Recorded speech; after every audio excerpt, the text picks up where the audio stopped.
আজকে আমরা বানাচ্ছি পার্শে মাছের ঝাল। খুব সাধারণ উপকরণ দিয়ে পার্শে মাছের ঝাল বানানো হচ্ছে। মাছটা ভেজে রেখেছি।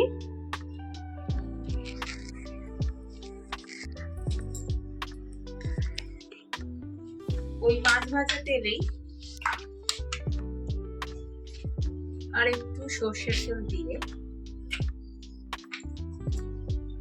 তার মধ্যে গরম করে নেব। তেলটা তো অলরেডি গরম আছে, এই জন্য খুব একটা টাইম লাগবে না। গোটা জিরে দিয়ে দিলাম 1 চামচ, তেজপাতা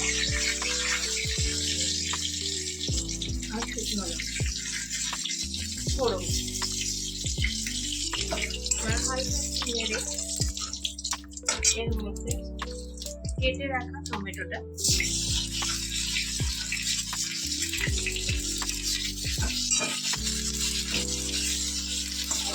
যখন দেওয়া হয়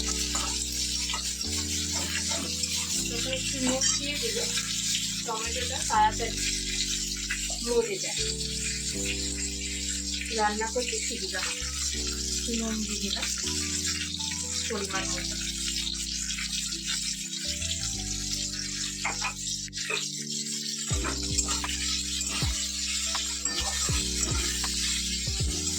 ঢাকা দিয়ে দেবো, আস্তে আস্তে নরম হয়ে যাবে।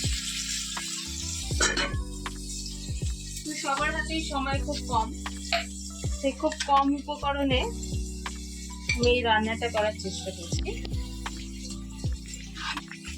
যাতে সময়ও বাঁচে, রান্নাটাও টেস্টি হয়। একটা গুঁড়ো মশলা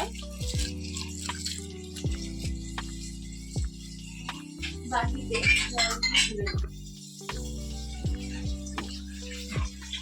কিছুই না, কাশ্মীরি লঙ্কা দিলাম সামান্য। মাছ তো লঙ্কা গুঁড়ো না হলে চলে না।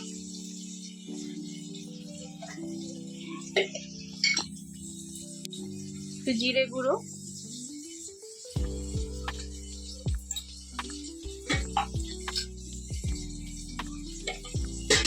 আর একটু হলুদ গুঁড়ো,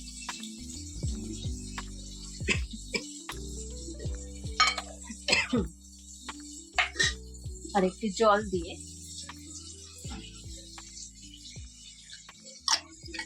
মশলাটা ভালো করে গুলে রাখবো।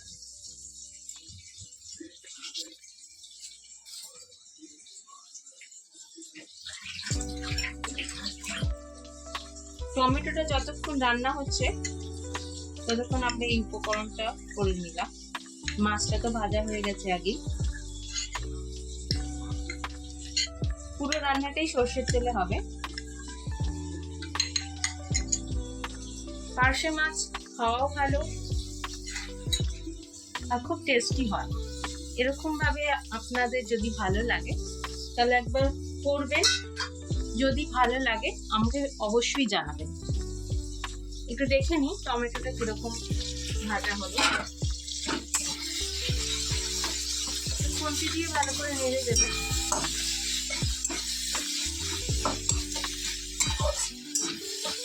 আরেকটু হবে।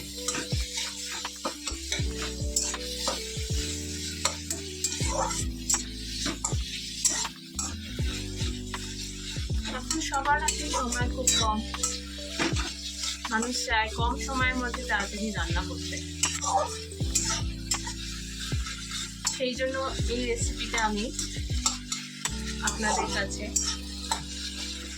রাখলাম।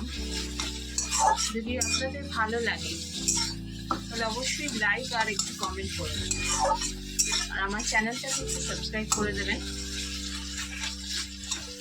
তাহলে আমরা আবার আপনাদের এরকম চটজলদি কোনো রান্না বানিয়ে দেখাবো।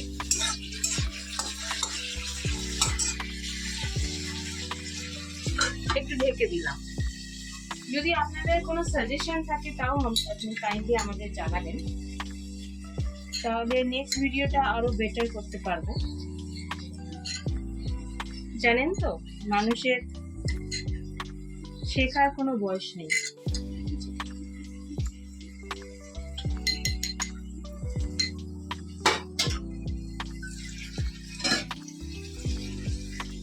এবার মশলা যেটা গুলে রেখেছিলাম সেটা দিয়ে দিলাম, আঁচটা বাড়িয়ে ভালো করে কষিয়ে নেব যতক্ষণ না তেলটা আলাদা হয়ে যায়। যে কোনো রান্নাই যতক্ষণ না ভালো মতন কষানো হচ্ছে ততক্ষণ কিন্তু সুস্বাদু হয়।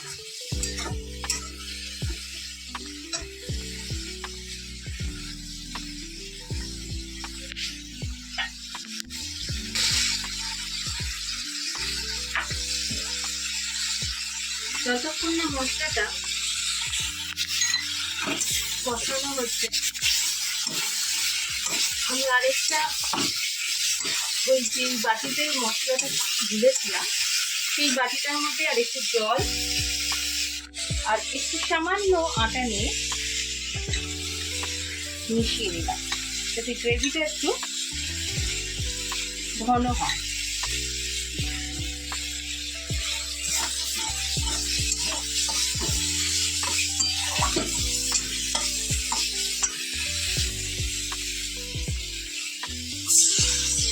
এই গ্রেভিতে এবার এই আটা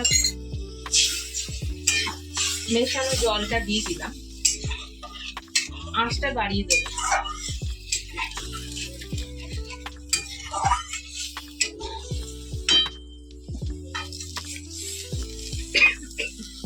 এই সময় একটুখানি গ্রেভিটা টেস্ট করে নেব কোনো কিছু লাগবে কিনা, নুন ঝাল সব ঠিক আছে কিনা।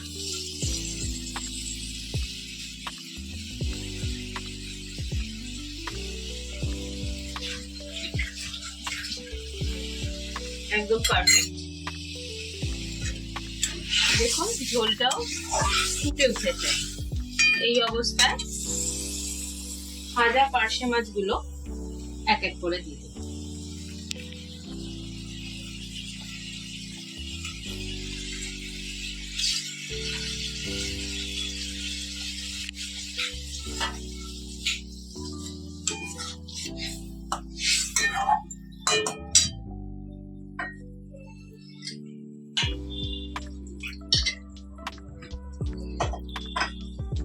এবার ঢেকে রেখে 2 মিনিট ঢাকা থাকবে।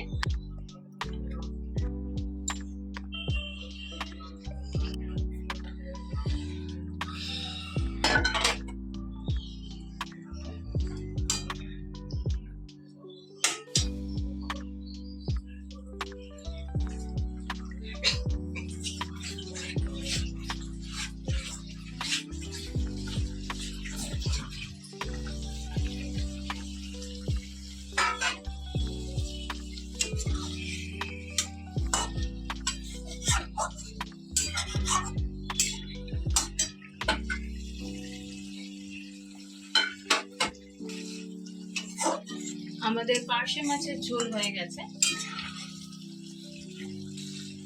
গ্যাসের ফ্লেমটা অফ করে